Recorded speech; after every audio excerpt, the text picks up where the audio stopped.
안녕하십니까, 장킴입니다. 반갑습니다. 오늘은 노아의 방주를 짓는 기간에 대해서 성경의 진리를 전하고자 합니다. 하나님께서 노아에게 방주를 짓는 구조를 알려주셨어요. 그리고 방주를 짓는 기간을 정해주신 하나님의 시간표에 따라 마지막 때 사명을 조명해 놓은 예언적 계시를 오늘 이 시간을 통해서 발견하시길 바랍니다. 먼저 창세기 6장 14절에서 16절에 노아에게 방주를 짓는 구조의 형태를 알려주셨어요. 그런데 모세가 그 말씀을 기록할 수 있었던 것은 이미 모세에게 하나님께서 성막의 식양을 따라 건축하게 하신 하나님의 비밀을 알게 해주셨기 때문에 모세가 노아의 방주를 짓는 구조 형태를 하늘의 성막의 식양을 따라 이렇게 기록을 해놨어요. 그 비밀이 그 안에 감춰져 있습니다. 창세기 6장 14절에서 16절의 말씀을 살펴보기로 하겠습니다. 너는 잣나무로 너를 위하여 방주를 짓되 그 안에 간들을 막고 역청으로 그 안팎에 칠하라. 그 방주의 제도는 이러하니 장이 300규빗, 광이 50규빗, 고가 30규빗이며 거기 창을 내되 위에서부터 한 규빗에 내고 그 문은 옆으로 내고 상중하 3층으로 할지니라. 이렇게 기록해 놨습니다. 자, 여기는요 굉장히 중요한 하나님의 비밀이 그 안에 담겨져 있는데, 이 방주의 구조 형태가 하늘나라의 모형인 성막의 구조로 모세가 기록해 놨다는 거예요. 여기에서 방주를 짓는데 그 방주의 옆에 문을 만들게 하고 상중하 3층으로 지으라고 하나님께서 지시하셨어요. 그 이유는 하늘 구조의 계급사의 구조로 이루어져 있는 비밀을 하나님께서 알려주시기 위해서 방주를 지을 때 1층, 2층, 3층, 상중하 3층으로 이렇게 지으라 하신 거예요. 이것은 모세에게 하늘 모형으로 성막 구조를 가르쳐 주실 때 성소와 지성소와 또 성막 안뜰의 구조의 형태를 이루게 하는 거예요. 그 이유는 방주에 문이 있는데 그 문을 통해서 상층과 중층과 하층으로 이렇게 들어가게 되는데, 그 의미는 안뜰과 바깥뜰의 경계선에 문을 만들어 놔요. 펜스를 쳐서 그 문을 들어가서 성소로 들어가는 휘장이 있어요. 휘장 문을 들어가야 되고, 그 성소로 들어가게 되면 또 지성소로 들어가는 휘장이 또 있습니다. 그래서 그 하늘의 모형의 성막 구조는 3개의 문으로 이루어져 있어요. 그 의미는 하늘나라에서는 하나님의 아들들, 왕권의 권세를 가진 후사들이 들어가는 지성소로 들어가는 문이 있고, 또 하나님의 종들, 제사장들이 들어가는 성소의 문이 있고, 또 일반 계층의 시민들이 들어가는 안뜰의 문이 있는 거예요. 그래서 성막 안뜰의 경계와 바깥뜰의 경계에 펜스를 쳐서 문을 만들어 놓은 것은 세상 나라와 하나님 나라를 구별하는 거예요. 그래서 그 바깥뜰과 안뜰의 경계를 나타내는 펜스에 문이 있는 것은 하나님이 택한 백성들, 어린 양의 생명책에 기록된 자들과 다른 생명책이 기록되어 있는 하나님의 아들들과 종들과 천국 시민들을 들어가는 문을 만들어 놓은 거예요. 그들은 택한 자들이죠. 그런데 성막의 바깥뜰에 있는 자들은, 그 문으로 들어오지 못하는 자들은 짐승의 표를 받는, 어린 양의 생명책에 농명되지 못한 666의 그 뱀의 후손들을 나타내는 것들이에요. 그래서 이 방주의 그 구조를 알면은 하늘의 모형으로 짓게 한 성막의 구조를 알 수 있어요. 그래서 모세가 방주를 지을 때 자신이 하나님께 받은 성막의 구조를 기록해 놓았던 거예요.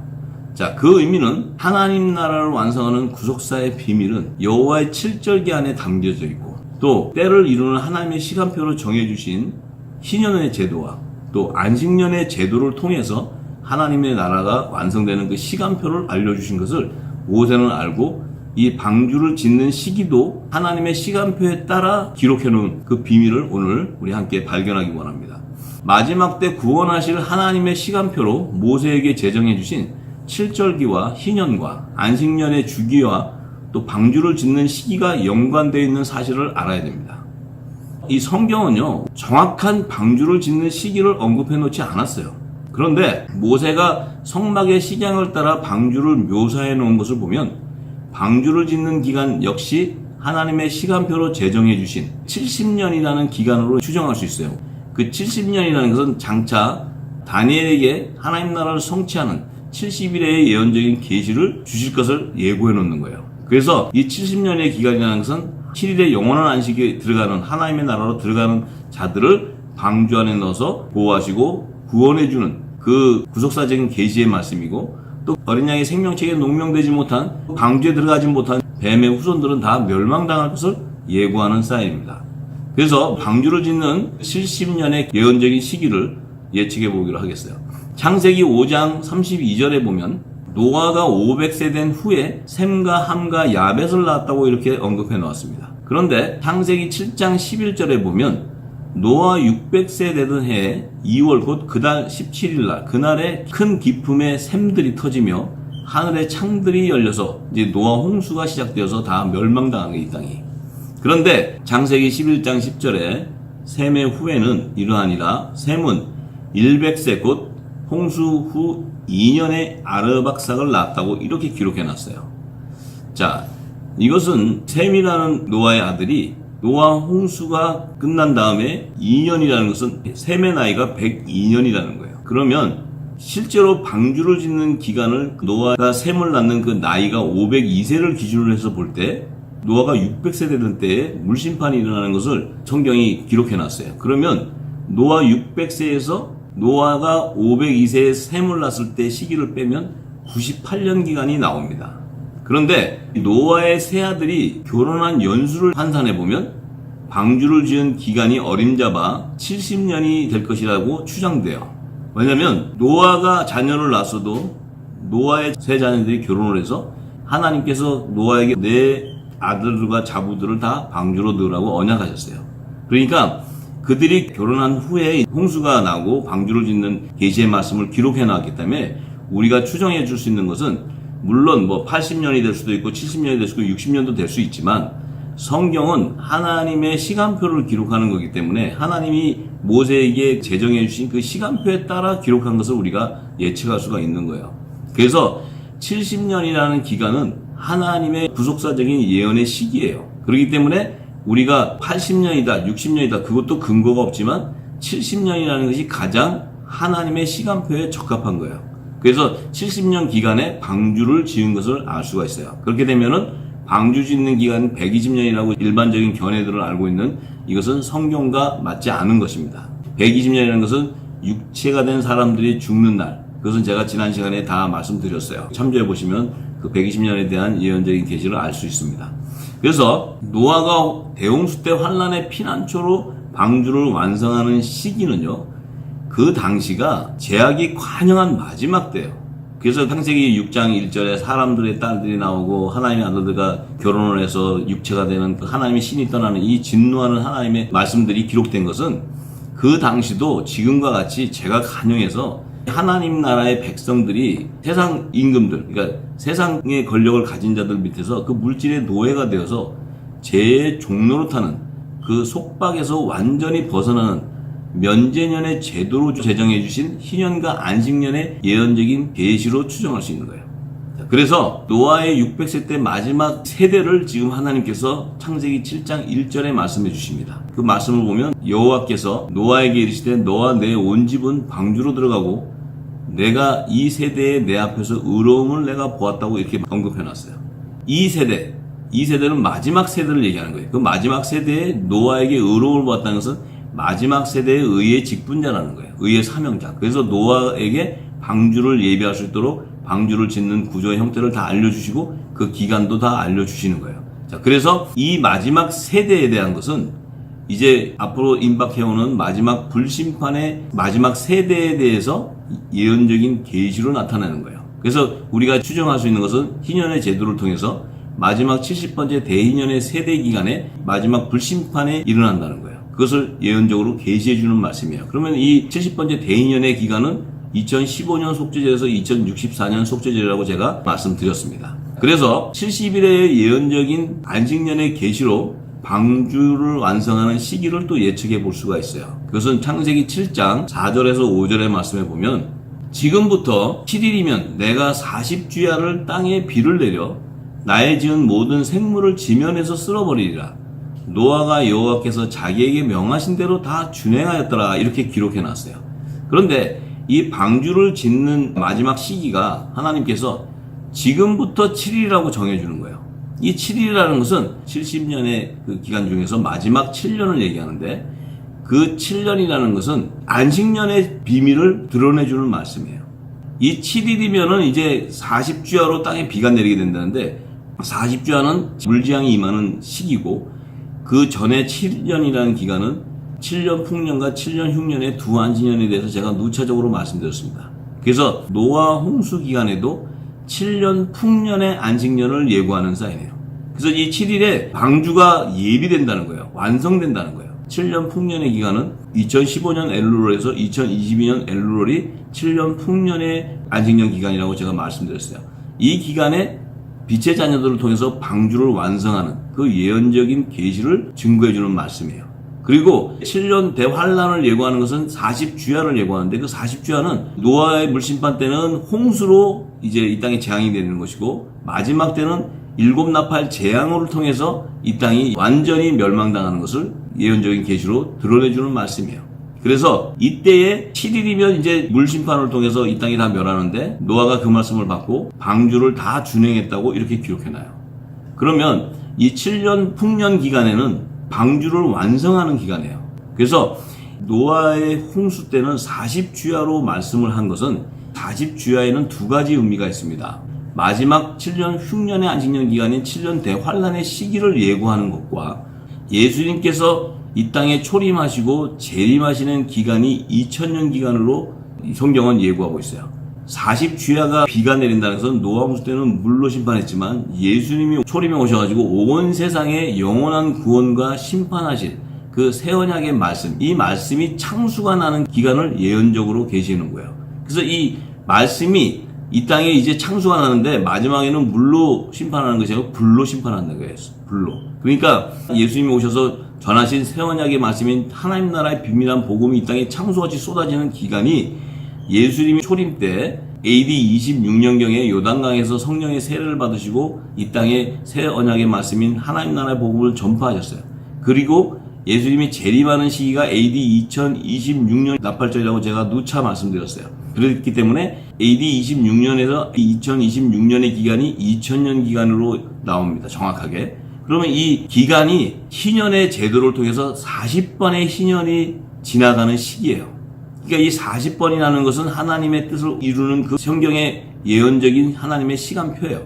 예수님이 이 땅에 재림하시기 바로 직전에 그 7년 흉년의 안식년 기간이 2022년에서 2029년, 그 중에 2026년에 나팔절 날에 공중 재림하신다는 거예요. 이때 7년 풍년 동안에 방주를 예비한 하나님의 7천인의 빛의 아들들이 휴거되는 것을 계시록은 증거해 놓는 것입니다. 자, 그래서 노아의 물심판 때에 그 물심판은 이 땅의 마지막 심판이 아니고 하나님이 마지막 때 불심판으로 임하는 그 예언적인 계시를 이미 노아의 홍수를 통해서 증거해주는 계시의 말씀들이에요. 그 뜻을 알아야 마지막 때에 대한 하나님의 구속사의 비밀을 알게 되는 것입니다. 그래서 창세기 6장 18절에 보면 하나님께서 노아에게 방주를 짓게 하시고는 언약을 하십니다. 언약하실 때 너는 내 아들들과 내 아내와 내 자부들과 함께 그 방주로 들어가고, 그 의미는 하나님께서 노아에게 내가 너와 언약을 한다는 거예요. 무슨 언약을 하시냐면 이 땅에 하나님께서 택한 자, 노아 홍수 이전에 택한 자들을 구속해 줄 것, 구원해 주실 것을 언약해 주시겠다는 거예요. 그들의 실체가 너의 아들들과 내 자부와 너의 아내, 그러니까 7가족이죠. 이들을 방주로 인도하라는 거예요. 자, 이것은 요한계시록의 예언을 풀어주는 말씀인데, 계시록 21장 12절과 14절과 27절의 말씀에 보면은요, 새 예루살렘 성이 이 땅에 도래해서 어린 양의 생명책에 기록된 7천인의 하나님의 아들들과 14만 4천의 하나님의 종들을 추수하는 그리스도의 계시를 기록해 놓은 말씀이에요. 그런데 노아에게 언약하신 말씀은 7천인의 하나님의 아들들과 14만 4천의 하나님의 종들의 구루터기로 남겨둔 거룩한 씨를 추수하는 예언적인 계시입니다. 노아 홍수 이후에 노아와 7가족을 통해서 이제 이 땅에 다시 하나님의 아들들과 하나님의 종들과 네피림의 후손들인 뱀의 후손들이 이 땅에 창대하게 또 번성하게 되는 거예요. 이것이 하나님의 구속사예요. 그래서 지금 우리가 살고 있는 마지막 때 어린 양의 생명책에 기록된 하나님의 아들들과 종들을 추수해서 새 예루살렘 성에 하나님의 종들은 이스라엘 12지파의 이름으로 예루살렘 성의 12문들 위에 이렇게 기록해 놓는 것이에요. 근데 하나님의 아들들은 어린 양의 12사도의 12이름으로 12기초석, 성곽의 12기초석. 자, 여기서 12기초석이라는 것은 지성소의 영역을 나타내는 거예요. 이 지성소의 영역은 예수님이 앉아 계시는 아들의 영광보좌에 앉아 계시는 우편 12보좌를 나타내는 거예요. 자, 그래서 이스라엘 자손 12지파들이 이름이 기록된 12문은 그 문은 성소의 영역을 나타내는 것입니다. 자, 그래서 이 새 예루살렘 성 안에는 하늘 성막 안에 성소와 지성소의 영역을 나타내는 겁니다. 여기에는 하나님의 아들들과 하나님의 종들, 어린 양의 생명책에 기록된 자들이 들어가는 곳이에요. 다른 생명책에 기록된 천국 시민들은 새 예루살렘 성으로 들어가는 것이 아니고 하나님의 나라는 새 하늘과 새 땅으로 이루어지기 때문에 새 하늘이라는 것은 하나님 나라의 영역을 나타내는 것인데 그 하나님 나라의 영역에는 천국 시민이 그곳에 영원히 하나님과 함께 있는 백성들이에요. 이것은 하나님께서 이스라엘의 지경을 알려주시고 가나안 땅에 이스라엘 백성들이 사는 시민들이 있는가 하면 이스라엘의 수도인 예루살렘에는 다윗 성이 있었어요. 다윗 성에는 다윗 왕과 특별 계층의 하나님의 아들들과 종들이 상주하는 곳이에요.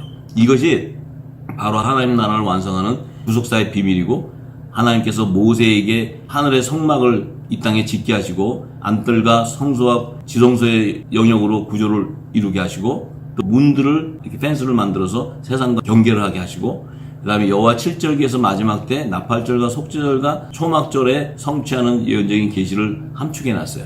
이것을 다 성취하는 하나님의 시간표가 바로 희년과 안식년의 제도를 통해서 이것을 이루실 것을 모세에게 알려주시고 예수님도 오셔서 그 말씀들을 다 사복음서에 기록해 주시는 거예요.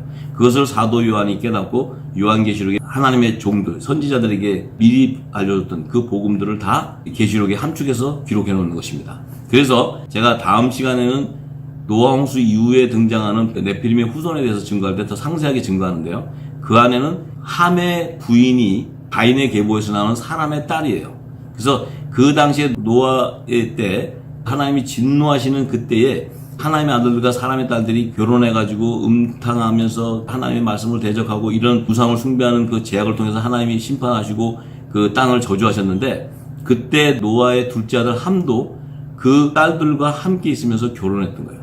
그래서 노아는 이미 함에 대해서 잘 알고 있었고 함을 하나님께서 방주 안에 넣게 하신 것은 그때는 방주에 들어갈 때는 새 아들이 자손이 없었어요. 아무도.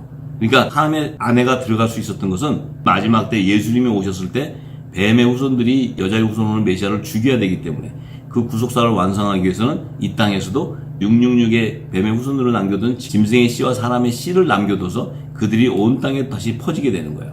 그래서 이들은 어린 양의 생명책에 농명되지 못한 자라고 이렇게 증거해 놓습니다. 그래서 이미 에레미야 선지자에게 에레미야서 31장 27절에 하나님께서 말씀하십니다.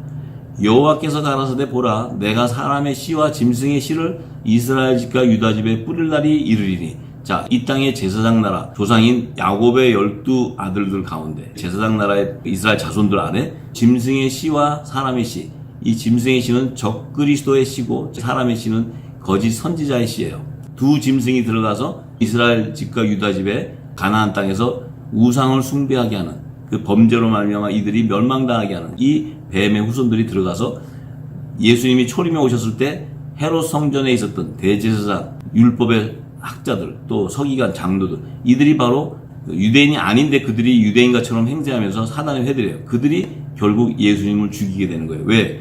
뱀의 씨 안에는 예수님의 아들의 영광 보좌를 취하려는 그 강교함이 있어요. 뱀. 그래서 하나님 나라가 이 땅에 임하는 것을 이들이 세상 나라를 지어서 하나님 나라를 이기려고 하는, 이겨서 하나님 나라의 통치권을 성취하려는 그런 어리석은 계략이 그들 안에 음모가 있는 거예요. 그래서 프리메이슨이나 이들이 지금 하나님 나라가 임박한 시기가 됐기 때문에 이들이 세상 나라를 세우기 위해서 극도로 이 땅에 제약이 가명하게 되는 이 마지막 때가 임박해 오는 것입니다. 자, 그래서 계시록 13장 8절과 18절에 사도 요한은 이미 어린 양의 생명책에 농명되지 못하고 이 땅에 사는 자들은 다 짐승에게 경배하게 된다는 거예요. 이들은 매매표로 짐승의 표를 이마나 오른손에 표를 맞게 되는 거예요. 그들은 짐승의 수, 사람의 수로 666이라는 거예요. 666은 율법 이전 시대와 율법 시대와 복음의 시대 모든 시대에 통틀어서 뱀의 후손들, 네피림의 혼혈 족속이죠. 그들의 씨가 등장하는데 그들을 마지막 때 단에 묶어서 불에 태운다는 거예요. 그 총수를 나타내는 게 666입니다. 자, 그래서 이 땅의 네피림의 순수 혈통은 노아 홍수 이전에 다 멸망당하기 때문에 그 씨는 없어요. 그들은 영이 없는 사람으로 여섯째 날에 지은 사람의 순수 혈통이기 때문에 뱀의 후손을 놓는, 혼혈족을 놓는, 마귀의 아비인 가인의 씨를 놓는 밭으로만 예비되는 사명을 끝나고, 노아 홍수 때 그들은 전부 짐승과 같이 멸망당하기 때문에 노아 홍수 때 죽은 자들 안에서 하나님께서 추수해줄 자들을 예비하기 위해서 예수님이 와서 복음을 전파할 때까지 에녹을 통해서 옥을 예비해 놓은 곳에 그들은 들어가지 못해요. 짐승과 같이 다 사라지는 거예요. 왜? 영이 없기 때문에. 그래서 그 옥에는 하나님의 아들들과 종들과 또 제 종들이 그 안에서 머물러 있는 거예요. 예수님이 오셔서 옥의 영에 있는 자들에게 가서 심판의 복음을 전가할 때 그 안에서 추수되는 그 비밀이 성경은 정확하게 다 증거되어 있어요. 그래서 이 비밀들을 다 열어야 계시록이 열리게 되고 천년왕국이 왜 이 땅에 존재하는가를 알게 되고 왜 백보자 심판 때 다시 심판의 부활로 둘째 사망이라는 그 심판이 예고되는지를 우리가 알게 되는 것입니다. 자, 그래서 방주를 예비하게 하는 그 계시는 다니엘을 통해서 마지막 한일의 때 그 예언적인 계시를 성취하는 것을 이미 노아의 물심판 때 알려주시는 거예요. 하나님께서. 그런데 예수님께서도 오셔가지고 마태복음 24장 32절에서 34절 또 37절에 보면 무화과 나무의 비유와 인자가 내리면서 오시는 그 예언적인 계시를 말씀하시고 이 세대가 지나가기 전에 또다시 예수님도 이 세대를 얘기하십니다. 이 세대는 노아의 때와 같이 마지막 세대를 얘기하는 거예요. 그 마지막 세대는 7년 풍년과 7년 흉년의 안식년이 예비되어 있는 70번째 대희년의 세대를 예고하는 말씀이에요. 그리고 예수님이 정확하게 노아의 때와 같이 인자의 임함도 그러하리라고 이렇게 말씀하시는 거예요. 왜 예수님께서 노아의 때와 같이 인자의 임함이 그러하리라고 말씀하신 것은 노아의 물심판 때 여호와 하나님께서 진노하신 그분이 바로 예수님이기 때문에 그래요. 예수님이 그 예언적인 하나님의 시간표를 다 알고 계시기 때문에 이 말씀을 하시는데 이 말씀은 바로 앞으로 2000년 후에 마지막 대희년의 세대가 오면 그때 7년 흉년의 안식년 기간에 마지막 7 나팔 대재앙이 임하는 그 시기에 대환란 때 7년 대환란 때 이런 일들이 일어나게 된다는 거예요. 이것은 이제 물심판이 아니고 불심판으로서 마지막 경고를 하시는 말씀이에요. 그래서 사도 요한은 요한계시록 10장 7절에 이렇게 증거합니다. 7째 천사가 소리를 내는 날 그 나팔을 불게 될 때 하나님의 비밀이 그종 선지자들에게 전하신 복음과 같이 이루리라 이렇게 기록해놨어요. 이것은요 노아의 때와 같이 또 다니엘 때와 같이 모세의 때와 같이 에레미야, 이사야 모든 선지자들에게 하나님께서 미리 이 영원한 복음, 심판과 구원의 복음을 알려주셨다는 거예요. 이 예언적인 계시가 바로 7절기와 신년과 안식년의 제도를 따라 다 이루실 것을 얘기해 주시고 예수님이 오셔서 창세 전에 감춰져 있는 하나님의 비밀을 선지자에게 알려준 것을 비유로 말씀해 주신다 하시면서 다 말씀해 주신 거예요. 이 말씀을 함축해서 요한계시록 10장 7절에 7째 천사가 소리를 내는 날, 이때는 바로 7째 천사가 소리를 내는 것은 2026년 3월경부터 2029년 속죄절, 예수님이 지상 재림하는 그 시기 안에 일어나는 7째 천사가 소리를 내기 시작하면 이제 6째 천사가 소리가 끝나는 것은 둘째 화의 시기인데요. 그때는 2026년 3월부터 2026년 나팔절까지가 중동전쟁과 또 이 땅에 단일 정부가 세워지고 2020년 나팔절이 되면 주님이 공중재림하실 때 7천인들이 휴거되고 그 이유는 둘째 화가 지나고 나면은 7째 천사가 나팔을 부는 셋째 화가 임하게 되는데 그 셋째 화의 시기가 바로 짐승의 표를 받게 되는 대환란을 예고하는 사인이에요. 그때는 7 대접 심판이 임하기 때문에 그 7 대접 심판이 임하는 그 시기에는 짐승의 표를 받는 대환란도 일어나겠지만 또 주님이 재림하시는 2029년 속죄절이 가까워 오는 시기가 되면 6째 대접 심판이 임할 때 아마겟돈 전쟁이 일어나는 것입니다. 그때가 3차 세계 대전이 일어나는 거예요. 그때 이제 하나님의 나라가 이 땅에 세워지면서 이 세상 나라들이 다 멸망당하는 그것이 요한계시록의 예언이에요. 그래서 이 복음을 미리 예언해 주신 것이 바로 모세가 창세기에 기록한 노아 홍수의 비밀을 알려주는 것이고 또 다니엘과 에레미야와 에스겔, 이사야 선지 이런 선지자들에게 이미 마지막 때에 대해서 미리 전하신 복음이라는 거예요. 이것이 예수님 오셔서 다 풀어주시고 그것이 마지막 때 요한계시록에 사도 요한이 기록해 놓은 것입니다. 자, 그래서 이제부터 열방의 교회와 성도들은요 늦은 비 성령의 음성에 귀를 기울이셔야 합니다. 지금까지 우리가 부분적인 성경 해석으로 알고 있던 지식들은 이제 다 버려야 됩니다. 그리고 1.1획도 틀림없는 성경의 무호성을 열방에 증거하는 빛의 아들들이 다 되시기를 간절히 소망합니다. 다음 시간에 노아 홍수 이후에 등장하는 네피림의 혼혈족에 대해 구체적으로 말씀드리겠습니다. 시청해 주셔서 감사합니다.